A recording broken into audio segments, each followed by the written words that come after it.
Okay. Good morning, students. In the last class, you have studied about a problem with the use of inheritance as a reusability mechanism. Next, you studied an inheritance solution to an interrupt-driven architecture. Afterwards, you explained inheritance hierarchies versus attributes. So today, you are going to study about the confusion of the need for inheritance versus an object's dynamic semantics. Using inheritance to hide the representation of a class. Then you are going to study about mistaking objects for derived classes, then mistaking object generalization for the need to build classes at runtime. So first we'll start with the confusion of the need for inheritance versus objects dynamic semantics. So is slide visible, right? ಕಾಣಿಸ್ತಾ ಇದೆಯಲ್ಲ? Yes, ma'am. Yes. Okay. So we'll start with the confusion of the need for inheritance versus object dynamic semantics. Also, for that, we'll consider an inheritance hierarchy that was discovered through application of heuristic 5.13. Here, we are considering the example of a stack and how the stack is designed and what are the operations that we are going to perform with the stack. So, as we all know that you all know that what are the operations we can perform with the stack. We can perform push and pop operations with the stack, right? Here, just a minute.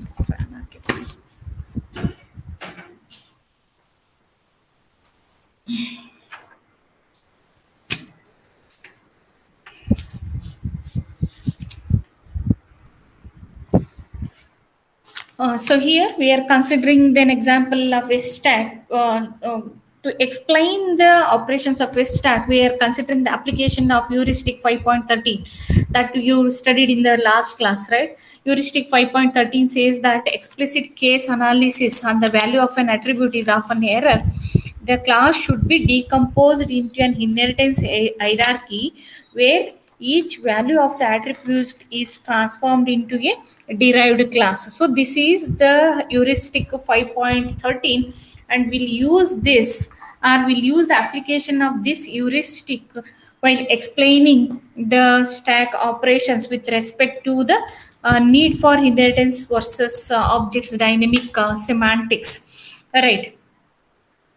So here we are considering the stack class, and here a designer realized that the pop method was performing case analysis on the value of stack pointer data member. Why the pop method is performing case analysis? Why? Why? Why we are using the case analysis right here? So case one, we are considering whether the stack content is zero or not. So if the stack content is zero, we cannot pop the elements, right? But if stack consisting of something, then only we can perform pop operation, and we can remove the elements from the stack. Understood? So you know the basically push and pop operations in stack, right? When push operation or push function is called, then we are pushing or adding the elements into the stack, right? And when the pop operation is called, or when the function is called, then what we are doing, we are removing the elements from the stack, right? Understood? So okay, so when we are using the pop method, or when the pop method is called, it is performing the case analysis. Why? So by performing the case analysis, we are finding whether the stack is empty or not. If the stack content is zero, or if the stack is empty, then the pop operation cannot be performed. Yes, remembering all of you the stack operation? Yes. Yes, ma'am. Yes. So if the stack is empty, means if the stack doesn't consisting of any element, then we cannot perform the pop operation, right? So here we are considering two cases. One case is if the stack is empty, case one. Case 1 is stack is empty and case 2 is stack is not non-empty. Okay, so here it performs the case analysis, and if the stack is non-empty, then only the pop operation is executed and we can remove the elements from the stack. But if the stack is empty, then the pop operation cannot perform the or it cannot pop the elements from the stack. Understood? All of you understood now? So here we are considering, see here, the stack is a class. For that we are considering two derived classes. One is empty stack and the other one is non-empty stack. So if the stack is non-empty, then only we can perform the pop operation. If the stack is empty, we cannot perform the pop operation. That's why that function is not mentioned in the empty stack class. Okay, and push operation, as you all know, when the push operation is called, what we are doing, we are adding the elements into the stack.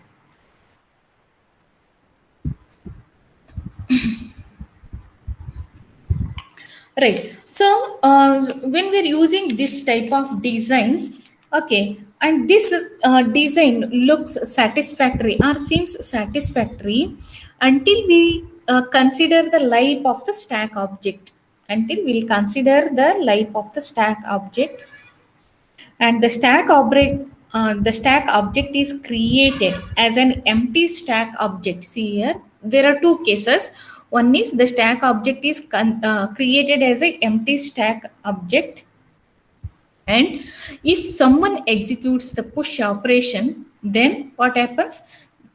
When someone executes, or if we execute the push operation, then what happens?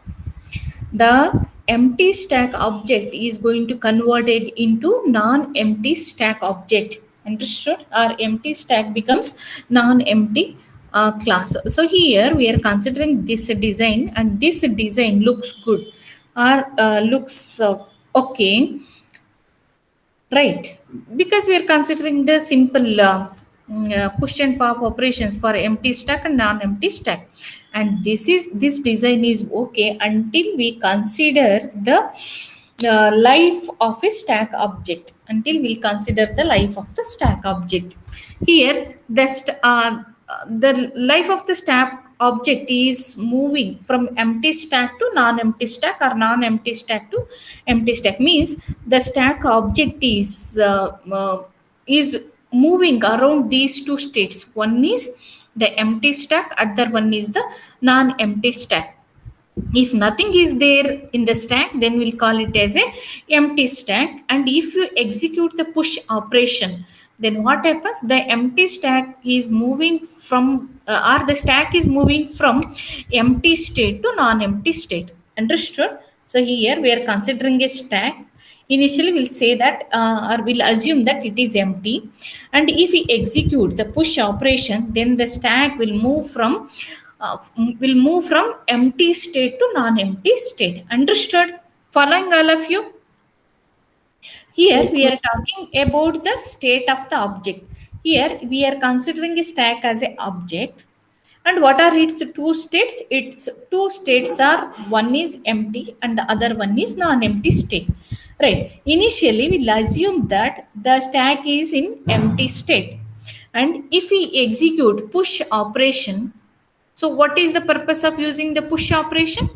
It adds the elements into the stack, right? So by executing the push operation, we can add the elements into the stack. Once the elements are added into the stack, then stack will move from empty state to the non-empty state. Understood? The stack is moved from empty state to the non-empty state. Now, let us consider that the stack is in non-empty state. Non-empty state means elements are there in the stack. And so let us consider that one element is there in the stack, because by using a single push operation, we can push a single element into the stack or add the element into the stack once. Right. Now, the stack consisting of one element, and if we execute the pop operation, then what happens? What happens when we execute the pop operation? It simply pops out or removes the elements from the stack. Understood? Now the Stack is a non-empty stack. Okay, non-empty state. Why? Because by used push operation we have inserted the element into the stack, and hence the stack is in the non-empty state. Now the stack is in the non-empty state and we are executing the pop operation. By executing the pop operation, what we are doing? We are removing or popping the elements from the stack. Okay, one element is there that is popped from the stack. Now after popping the element from the stack will move from non-empty state to empty state. Understood? Clear? So here we are moving the stack elements by calling the pop operation. Once the elements are removed from the stack will move from non-empty state to empty state. Clear? Understood? And if once again we execute the push operation, then the empty stack becomes non-empty stack. And if we execute non-empty pop operation, then the non-empty stack becomes empty stack. Means here the stack is always toggling between these two states, that is empty and non-empty, empty, non-empty, non-empty, empty. Okay, so here the stack is toggling between the two states, empty stack and non-empty stack. So the stack objects keeps toggling its type at runtime. So why it is at runtime? Because once we execute the push and pop operations, then only the stack is moving between the empty and non-empty states, right? The stack object is moving between the empty and non-empty states. So hence the stack object is toggling between the states during runtime. So in most of the object-oriented implementation, changing the type of an object at runtime is expensive operation. See here, we are changing the state of the object from empty to non-empty, non-empty to empty state, right? That we are performing, or we are changing the state of the object at the runtime. But changing the state of the object at the runtime is an expensive operation. Why it is an expensive operation? Because it requires the construction of an object of the new class using a constructor for the new class in Beka. Why it is an expensive operation? Because it requires the construction of an object of the new class using the constructor for the new class which accept an object of the old class as an argument. So here for the new class we are creating the object by calling the constructor function. Then while calling the constructor function which accepts the an object of the old class as an argument. See here, let us consider for this case empty stack and non-empty. So first we'll consider for the empty case, right? So now the stack object in order to move into the next state, so it is calling the constructor function and takes the object state that is empty as the argument for the new class. Okay, it is considering the argument that is which accepts an object of the old class as an argument. Then after creating the new object for the new class, then the old object must be destroyed upon return from the constructor. So now if you consider the old object is empty stack, then it is moving on to the non-empty stack. Once it is moved into the non-empty stack by using the constructor, the new object, the non-empty stack is created. So once the non-empty stack, that is the new object is created, then the old object must be destroyed. Which is the old object now? Empty object is the old object. So that should be destroyed. So here again and again, since the stack object is toggling between empty and non-empty, again and again we have to call the constructor functions and creating the new object and moving back to the old object. So this is the complex operation that we have to perform. Saina ಏನು ಕೇಳಿದೆ? ಇದು ಅಟೆಸ್ಟೇಟ್ ಅಂತ ಅಟೆಸ್ಟೇಟ್ ಯಾವುದು? PG and UG ಯಾವ್ದ್ರದ್ದು scholarship ಇಂದ ಯಾವ್ದಿದು? ನಾನೊಂದು 2 ನಿಮಿಷ ನೋಡಿ verify ಮಾಡ್ಬಿಡ್ಲಾ? ಆಯ್ತು, ಹಂಗೆ ಸೀಲ್ ಹಾಕೋದಿತ್ತು. ನೀವು ಸೀಲ್ ಹಾಕೋಗಿರಿ, ಇವ್ರು ಹಾಕೋದು ಗಾನವಿ ಮೇಡಮ್. ಓಕೆ, ಅವ್ರು ಹಾಕ್ಸ್ಕೊಂಡು ನನಗೆ ಇಟ್ಟು ಹೋಗ್ಬಿಡಿ, ನಾನು ಆಮೇಲೆ ಮಾಡ್ತೀನಿ ಕ್ಲಾಸ್ ಮುಗಿದ್ರೆ. Okay So here the why it is an expensive operation, because every time we have to call the constructor function and the destructor. Constructor for creating the new object for the class, and destructor for deleting or destroying the old object. So if a designer attempts to capture the dynamic semantics using the static semantics of inheritance, then a toggling of type is the result. So why the toggling occurs? If the designer attempts to capture the dynamic semantics using the static semantics of inheritance. See here these are the static semantics of the inheritance. If the designer try to capture the dynamic semantics by using the static semantics, then the toggling occurs. So we need to avoid such toggling of the object, because it leads to expensive operation. So whenever an object would have changed its states in the old design, an object of one derived class must be changed to an object of another derived class in the new design. This is highly inefficient and confusing. See here, if you consider the same example here, the object is initially in the empty stack, and later it will move on to the new state, that is non-empty stack. Once pop operation is performed, element is removed, then non-empty stack becomes the empty stack. So continuously there is a toggling of object between empty and non-empty. So this leads to expensive operation. Why? Every time we need to you call the constructor function to create the new object, and calling destructor for deleting the old object, and it is a continuous operation, and it leads to the expensive one. Hence, whenever object changing its states in this design, so here the object stack object is changing its state from empty to non-empty or non-empty to empty, then an object of one derived class must be changed to an object of another derived class in the new design. So this is an inefficient and confusing method. Hence, the designer should detect the toggling problem at the design time itself. If not possible, then the designers must detect the toggling problem at the implementation time. So hence it is very very important that the designer should detect the toggling state of the object either at the design time or at the implementation time. So there is a heuristic for this.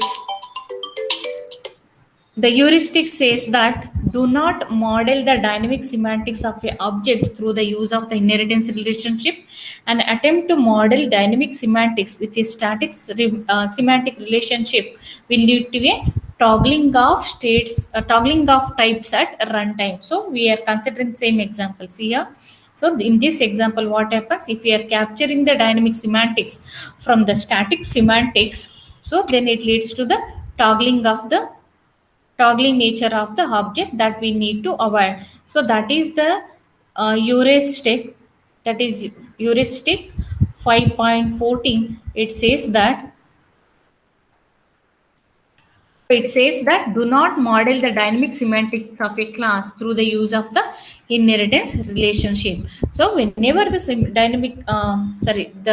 static semantics occurs, don't capture the information in terms of dynamic semantics by using the inheritance relationship. If we made an attempt to this leads to a toggling nature of the object. Then, how do we implement the dynamic semantics? So, the preferred method to implement the dynamic semantics is to perform the explicit case analysis. So that we already discussed in the previous chapter, right? There we while discussing, sorry, in this chapter, I think, while discussing the polymorphism, right, while discussing the mechanism of polymorphism, there I explained explicit case analysis are nested if else then statement is used, right? In the case of structure oriented method, there we are considering either the explicit case analysis method or the nested if then else statement, right? So that is the preferred method for implementing the dynamic semantic. So the preferred method is to perform the explicit case analysis on the values of the attributes that captures the state information. State information is whether it is the means when the object is moving from one state to another state, There we are capturing the state information. See here in this example, the state information is the empty stack, and after that the state information is non-empty, empty, non-empty. So this is the state information that we need to capture. Right. So explicit analysis on the type of object is performed by the users of a class leads to worst maintenance problem. Why? Because this is performed by the user. If the explicit case analysis is performed by the user, then it leads to the maintenance problem. Okay. And hence, in order to avoid the maintenance problem, we are going for a dynamic semantic wrapper. Instead of using the explicit case analysis by the user, we can go for the dynamic semantic wrapper. So what is the main idea behind the dynamic semantic wrapper is that to capture the states of a class in an inheritance hierarchy that is internal to the class itself. So here we are capturing the states of the class by using the inheritance relationship. When we are capturing the states of the class that is internal to the class itself. Okay, then a state field of the class will toggle types, but since the state class does not contain data, type changes are extremely cheap. Means here we are considering only state of the class, not the data or the behavior the class consisting of. We are not considering that in the dynamic semantic wrapper. So we are only capturing the states of the class, not the data or the behavior of the class. Hence, if the state is changing from one state to another state, that will not affect much.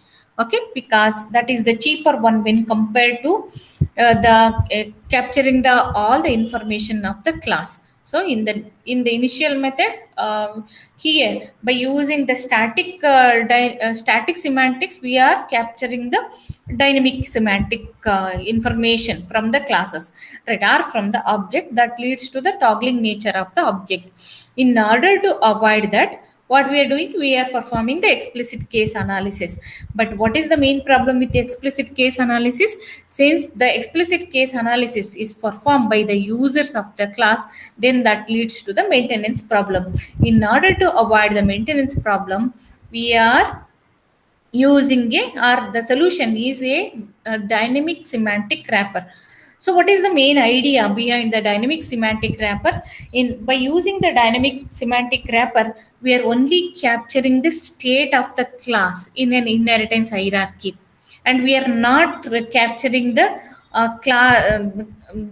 we are not capturing the data part or the behavioral part. We are just capturing the state of the class or state of the object, and if the object is toggling between the states, then it is not affecting much, because the changing the state of the object from one state to another state, it is the cheaper method when compared to the previous one.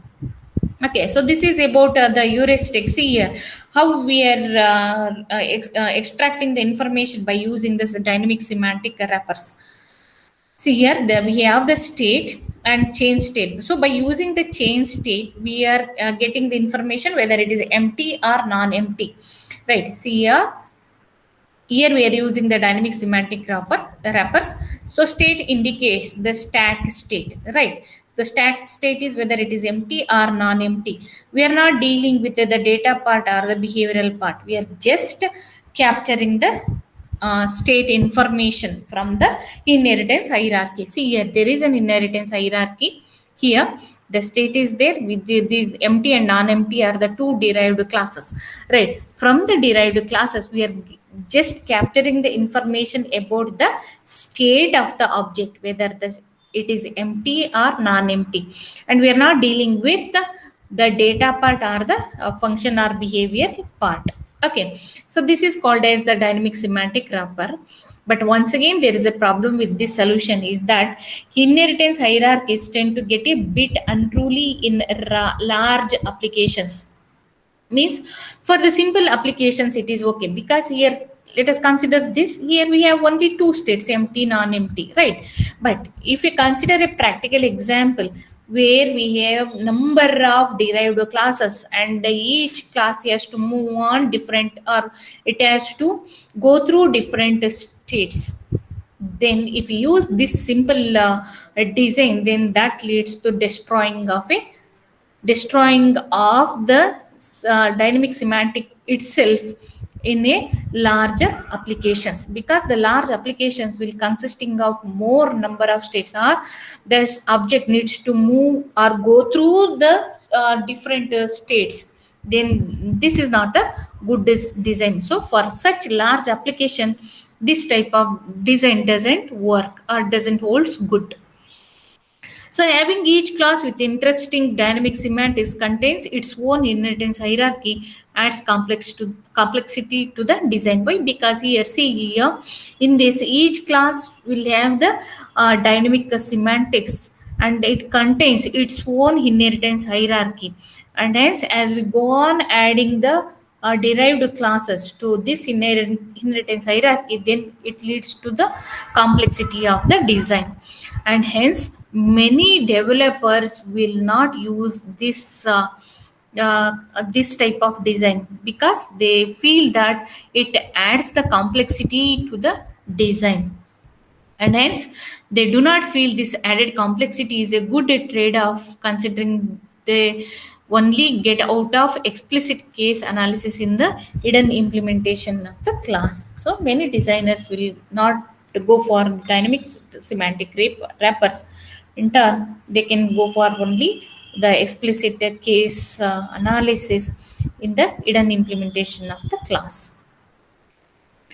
Understood this heuristic here. In this heuristic says that we should not use the static semantics to capture the dynamic semantics. If we use that, what happens? It leads to toggling nature of the object that we need to avoid.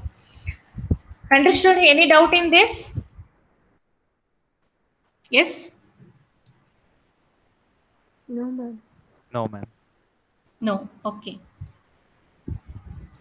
Next, we'll move on to the topic. Just a minute. Okay. So next one is using inheritance to hide the representation of a class.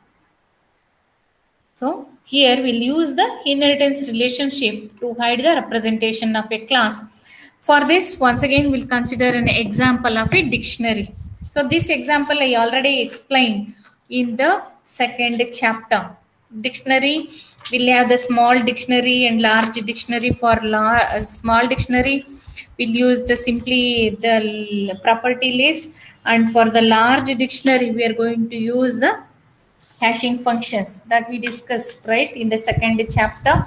Remembering? Okay, once again we'll consider the same example, dictionary. So that you already know that the dictionary that contained a property list and hash table.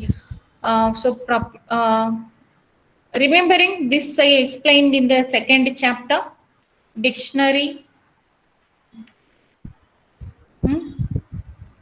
While explaining the class cohesion and coupling, I explained this, right?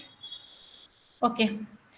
So the dictionary consisting of the property list and the hash table. Along with the property list and hash table, it also have 4 operations. That is hash-add, p-add, h-find, and p-find.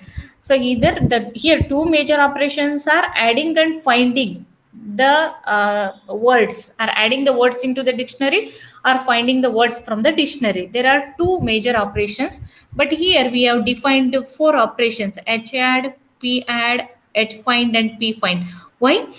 H-add and h-find for the hash tables, and p-add and p-find for the property list. Okay, clear? So that's why we are considering all 4 operations, that is hash-add, p-add, h-find, and p-find, and we are converting these into the 2 classes called p dictionary and h dictionary. Okay, we have 2 classes, p dictionary and h dictionary, and as I said, we have 2 major operations, add and find. And even though we have only two operations, but HADD and HFIND are for H dictionary and PADD and PFIND for P dictionary. Understood? So here we have the dictionary which consisting of the property list and the H table, and for this we have defined four operations: HADD, PADD, HFIND and PFIND, and we are converted into two classes. Those two classes are H dictionary and P dictionary, and which these two dictionaries are having the two operations add and find. And when we designed the dictionary like this design eliminated the weak coupling and non-communicating behavior that was found in the dictionary class. Okay, so when we divided this dictionary into two classes, that is P dictionary and H dictionary, by using this design we eliminated the weak coupling and non-communicating behavior found in the dictionary class, but it required the builder of the dictionary object to decide which implementation of dictionary he or she wanted, or which implementation dictionary I want. If I want the P dictionary, then I have to go for the implementation of P dictionary. If I want H dictionary, then I have to go for the implementation of H dictionary. Okay, and this type of decision is given to the users, that too not in all the domains, but some domains given this decision to the users. Here the users can take the decision based on their requirement, whether they have to go for P dictionary or H dictionary based on the requirement, right?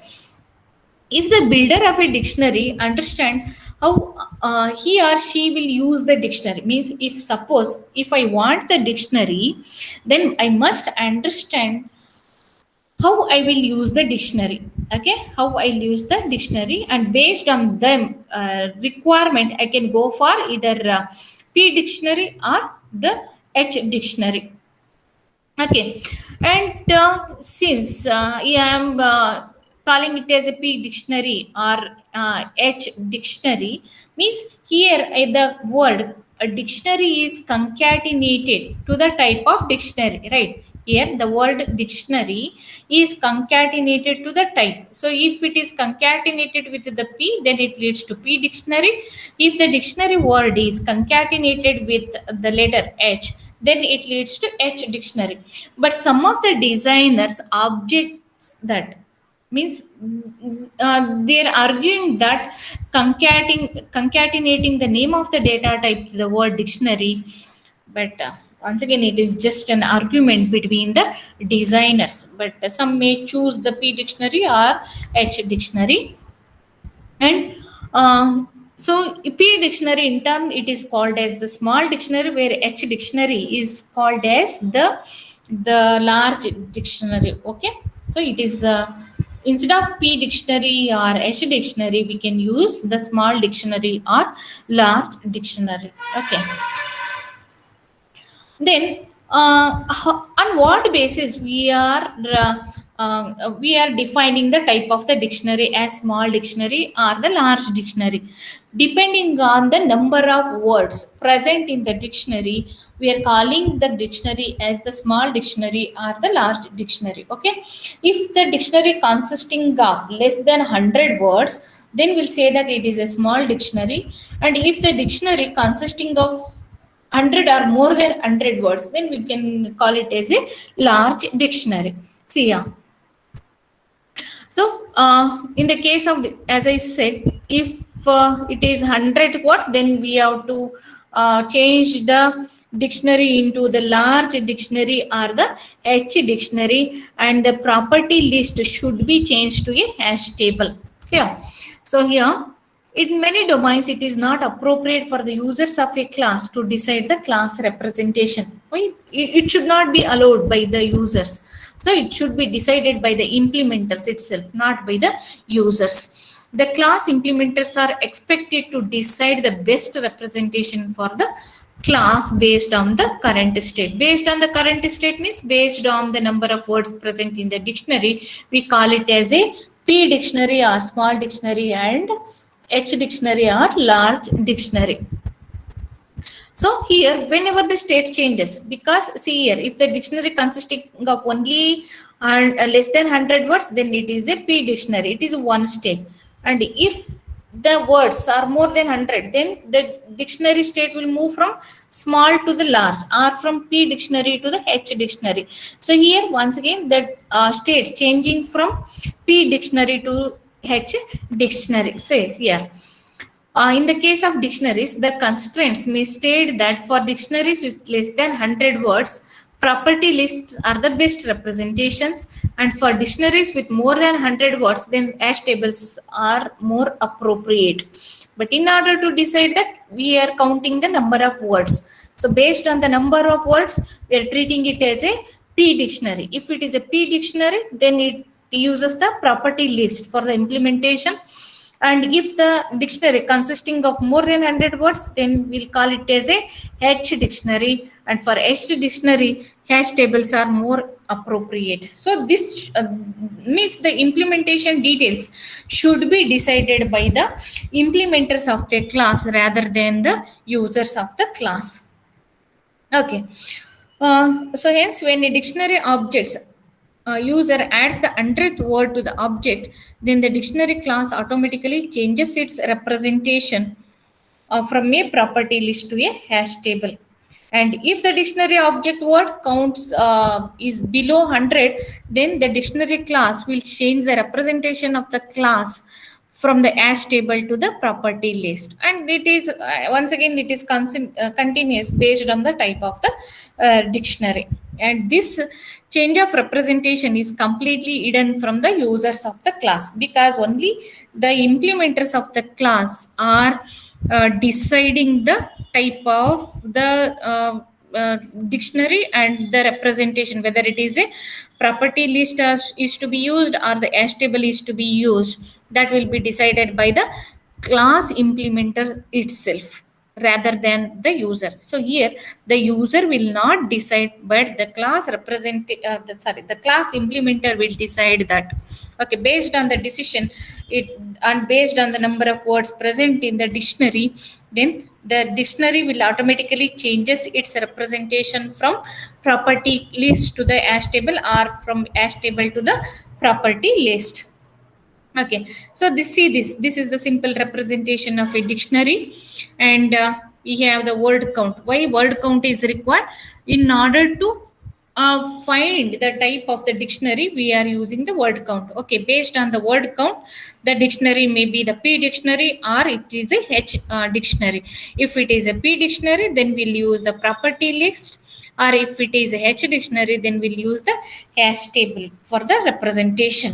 Okay, so that will be decided and implemented by the implementer itself, and it is hidden from the users. Understood? Any doubt in this? Any doubt in this? No, Yes? ma'am. Okay. All are there. Okay. Yaar class left adralla. Only 7 are there. Okay. Next we'll move on to the topic mistaking objects for a derived class. Mistaking objects for derived class. So to explain this concept, let us consider an inheritance hierarchy. We have the car manufacturer, okay, and we have three types of derived classes: General Motors, Ford, and Chrysler. And from the car manufacturer, three classes are derived: General Motors, Ford, and Chrysler.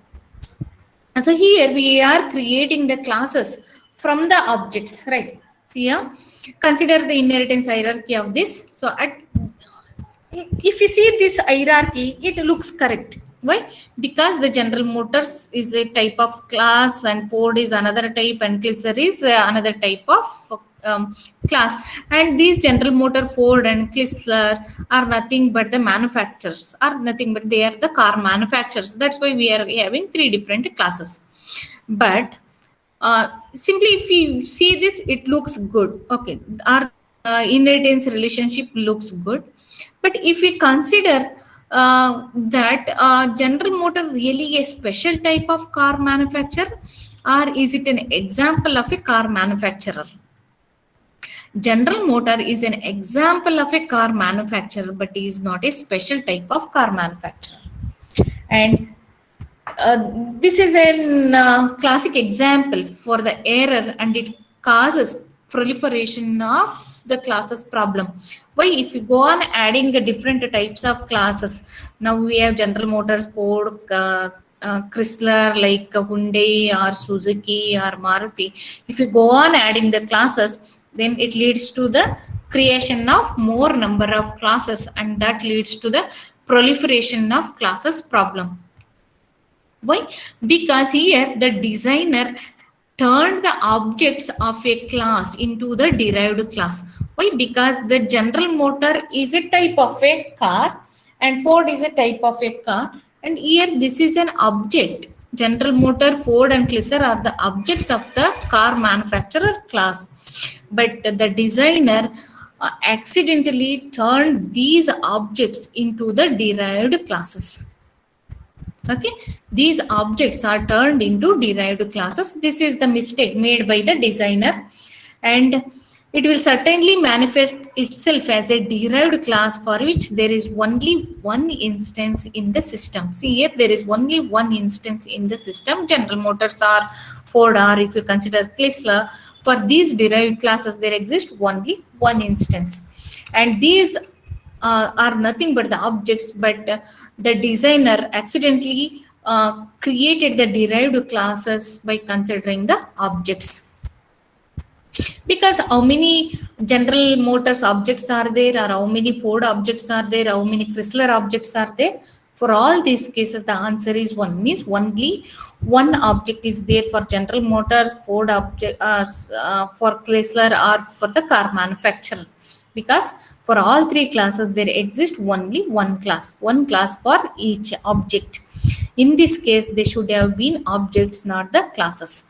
Hence, we should keep in mind that not all the derived classes that have only one instance in your system are manifestations of this error. So we need to avoid, or the designers must avoid such type of errors. Okay.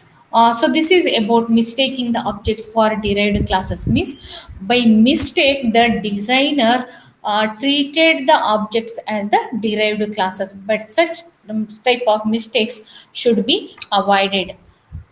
The heuristic for this, it is 5.15. It says that do not turn objects of a class into derived classes of the class. Be very suspicious of any derived class for which there is only one instance. Means if the derived class consisting of only one instance, then we should be careful about construction of the derived classes. Okay. By considering this, see here, for all these three classes, or for all these three derived classes, there exists only one instance. If that is the case, then the designers must be careful in creating, or while creating the derived classes. We'll see this heuristic. Do not turn objects of a class into derived classes of the class. Be very suspicious of any derived class for which there is only one instance. So here there is a temptation to state that in some domains, the three objects of the class car manufacturer should actually be derived classes due to some domain specific reason. So some designers may argue that since these classes, that is these three classes, General Motors, Ford and Chrysler, may have their domain specific behaviors, then in such cases we are going for the derived classes, but if not, then no need of derived classes. For example, if you consider the General Motors and Ford have different accounting methods, and we feel this difference in behavior requires a polymorphic method rather than creation of the derived class. See here, we are using the accounting object, and this is the polymorphic method. So in the account, if the accounting methods are different, for the General Motors or for the Ford or Chrysler, then we required to find some way of abstracting the differences into the data of the car manufacturer class, and to create a generic method that uses this data to manifest the appropriate behavior of each object. See here, if accounting is there, okay, so if the accounting is same for all three types of classes, then we'll use the polymorphic method. But if the accounting method is different for three different car types, General Motors, Ford and Chrysler, then we have to be careful, or the designer has to find the some way to find the differences into the data of the car manufacturer class, so that he can create the generic method. So he will create the accounting as the generic method, okay, that uses the data to manifest the appropriate behavior of the each classes. And if that is the case, no need to create the derived class. Only we can, by using the polymorphic method, we can create the accounting one if the accounting is same for three different classes. Or if it is different, then we have to find the some way to abstract or extract the differences in the data of the car manufacturer class. So hence it makes no sense to create a derived class for which there can be only one object. See here, one the accounting object is there, right? Then if this is the case, right? So if General Motors, Ford or Chrysler consisting of only one object, then it is not, means it is not useful to create the derived classes like General Motor, Ford for Chrysler for car manufacturer. We have to avoid such situations. Okay, so that is, this heuristic concentrates on that. So it makes no sense to create a derived class for which there is only one object. So this is about heuristic of 5.15. So in the next class, you are going to study about mistaking object generalization for the need to build classes at runtime. So here we are considering the example of a security class with the three derived classes: bonds, stocks, and futures. And for each derived class, two more derived classes are there: tax-free and municipality bonds for bonds, Lotus and IBM stocks, and futures, corn and gold for futures. That will explain in the next class. Any doubt in today's topics? Any doubt? No, ma'am. No, ma'am. Okay, so tomorrow I'm having the class at 9:30, right? So then we'll meet on tomorrow's class. Have a good day. Thank you, ma'am. Okay. Hello, hello, ma'am. Okay. Thank you. Hello, ma'am. Hello ಹಾ ಪೃಥ್ವಿ ಹೇಳು. Ma'am ಇದು ಕಾಲೇಜಲ್ಲೇ vaccine ಹಾಕ್ತಾರೆ ಅಂತ ಹೌದಾ ma'am? But